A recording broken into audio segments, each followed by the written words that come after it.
Hi, I'm Adam, and I'm joined with my colleague David, who co-authored a blog on client-side smart cropping on iOS. The work came out of an internal hackathon that explores client-side smart cropping as an experiment into how Playback can adapt to content at runtime, reflecting the kind of innovation and hands-on engineering experience our developers bring to solving real playback challenges, especially with AI.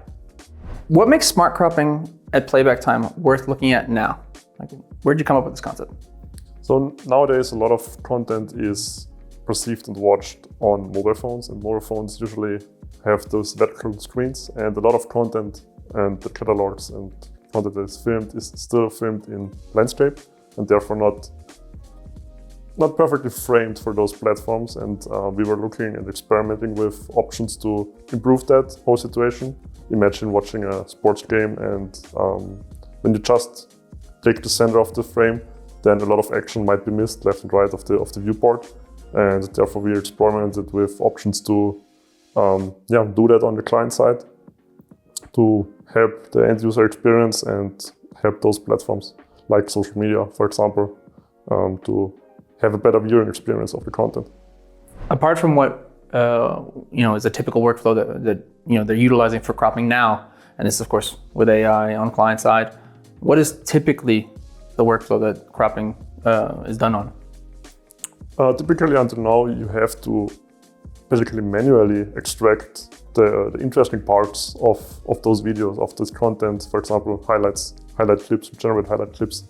A human needs to be there and move around and crop out the best possible frames to really catch the highlights. And that's manual work. That's a lot of work. Imagine having a lot of catalog, a lot of content that you want to put on those social media platforms, for example. Then you have to spend a lot of time to make that work, and a lot of problems also arise there because there can be overlays in there which you potentially even have to respect and maybe cut out or something like that. And we were exploring to help those kind of workflows to improve that. As of course, this is something that you got to explore in our latest hackathon. What are the technical constraints that you found while you were developing this with the team?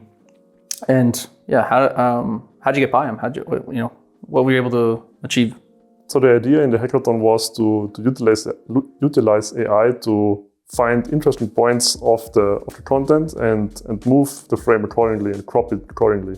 What we did there is we used the YOLO 11 model to do object detection, and then, as said, move the frame accordingly based on the coordinates which are in the frame accordingly. There were other issues, of course, and restrictions doing that client side, because stuff like DRM isn't possible. So it's not possible with DRM protected content because you can't extract the frames there, and therefore this is one of the main constraints there. Also, aspects like device performance and all of that needs to be considered. The whole approach might be more for high-end devices and not so much for low-end devices, but with the right fine-tuning, it should be possible. Why doesn't object detection alone solve this problem? So object detection alone isn't enough because content is moving. So if you have a sports content, players are moving, then we also have to follow that. But especially on cut boundaries or on scene changes, we need to smoothen out these transitions, because otherwise it would be jittery, and end users, it wouldn't be a good end user experience to just plainly follow the content on the screen. Where does the complexity actually come from once this runs during playback? So a lot of complexity is to detecting the right viewport where you want to move and crop the frame to.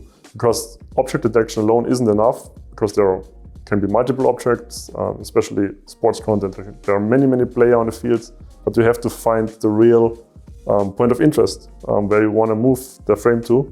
And also just moving it there isn't enough, because the content moves. And to have a good user experience, we have to predict the movement and also have a smooth transition to the new viewports, which is especially a problem when there are cuts and scene changes in the content itself. Continue on from that. What did working on this change in how you think about playback engineering? And how are you able to innovate with it? Besides the DRM issue, there are for sure some use cases where this works for clear content as well, where, for example, when you're just streaming some unprotected content, for example, on social media, that would be a perfect use case to do something like that on the client side, because there is usually not that many manpower behind that to manually do that, especially live. You wouldn't be able to do that. And we also collaborated with other teams at Bitmovin. For example, we have the AI scene analysis, which we cooperated with, because we are also thinking of translating that whole approach more towards the encoder approach to solve the DRM issue, to do it before protecting the content. Thank you for coming here to explain it and talk about it. You're welcome.